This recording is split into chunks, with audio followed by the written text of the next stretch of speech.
English ಅಲ್ಲಿ ನಿಮ್ಮ ಅಕ್ಷರಗಳು ದುಂಡುಗಾಗ್ಬೇಕು ಅಂದ್ರೆ ಒಂದು ಮುಖ್ಯವಾದ ವಿಚಾರ ತಿಳ್ಕೋಬೇಕು ನೀವು. ಏನ್ ವಿಚಾರ?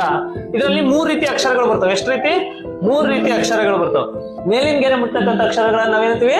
ಸ್ಕೈ ಲೆಟರ್ ಅಂತ ಕರಿತೀವಿ. ಈ ಕೇವಲ ಮಧ್ಯದಲ್ಲಿ ಮಾತ್ರ ಬರೀತಕ್ಕಂಥ ಅಕ್ಷರಗಳನ್ನು, ಈ 2 ಗೆರೆಗೆ ಮಾತ್ರ ಬರೀತಕ್ಕಂಥ ಅಕ್ಷರಗಳನ್ನ ಗ್ರಾಸ್ ಲೆಟರ್ ಅಂತ ಕರಿತೀವಿ. ಮತ್ತೆ ಈ ಮಧ್ಯದಲ್ಲಿ ಬರೆದಂತಹ ಅಕ್ಷರಗಳು ಕೆಳಗಡೆ ಗೆರೆ ಮುಟ್ಟಿದ್ರೆ ಅವನ್ನ ನಾವೇನಂತ ಕರಿತೀವಿ? ರೂಟ್ ಲೆಟರ್ಸ್ ಅಂತೀವಿ. ಏನಂತೀವಿ ನಾವು? Root letters. ಬರ್ದ್ ನೋಡೋಣ ಈಗ ಒಂದೊಂದು ಅಕ್ಷರ.